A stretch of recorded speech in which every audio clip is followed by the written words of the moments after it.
विवेक चूड़ामणि verse 9 क्या बोला जा रहा है? Having attend the yoga root state one should recover oneself immersed in the sea of birth and death by means of devotion to right discrimination. योगारूढ़ अवस्था बोला जा रहा है। योगारूढ़ अवस्था का मतलब क्या होता है? योग माने मन को साधना, स्थिर करना, एकाग्र करना, आरूढ़ चढ़ जाना, स्थापित होना। योगारूढ़ अवस्था वह स्थिति या मन साधक के वश में हो जाता है, इच्छाओं, द्वंद्वों और अस्थिरता से परे जाकर सत्य की ओर टिक गया हो। जब तक मन इधर उधर भागता है इच्छा, डर, लालच में, तब तक साधक आगे नहीं बढ़ सकता। योगारूढ़ अवस्था जब साधक मन को इतना संयमित कर ले कि अब वह उसका नौकर हो, मालिक नहीं। इस अवस्था में व्यक्ति आत्म विवेक, सेल्फ इंक्वायरी के लिए पूरी तरह तैयार होता है। मन को घोड़ा मान लो, साधक को सवार मान लो। जब तक घोड़ा भागता रहेगा सवार गिर जाएगा। जब सवार लगाम थाम ले और घोड़ा नियंत्रण में हो, वही योगारूढ़ अवस्था है।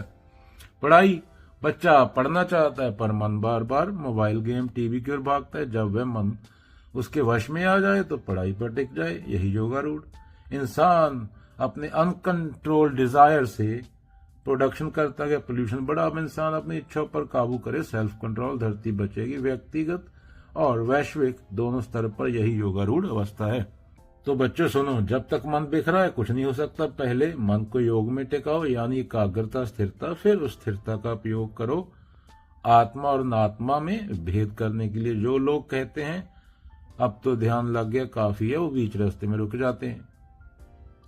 स्थिर मन सिर्फ शुरुआत है, असली साधना है यह देखना कि शरीर मन मिथ्या है, मैं वो हूं जो सदा है। तभी जन्म मृत्यु का भय खत्म होगा बच्चों। मान लो समुद्र है, एक नाव है, समुद्र संसार की लहरें, समुद्र माने संसार की लहरें बहुत तेज है। अगर नाव माने मन डगमगाएगी तो डूब जाओगे।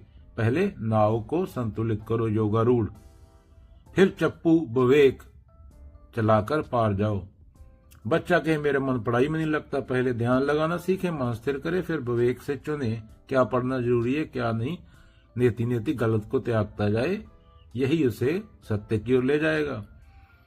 अभी मान लो इंसान ने मन बिना विवेक के दौड़ाया, ज्यादा फैक्ट्री, ज्यादा कंजम्पशन, नतीजा धरती गर्म हो गई। अगर स्थिर हो जाएगा तो विवेक से सोचेगा तो सरल जीवन जीकर सब बच जाता है। सब कुछ बचा सकता है, पर सरलता, सहजता, simplicity. Difficult to be simple, simple to be happy. Rabindranath Tagore बच्चों।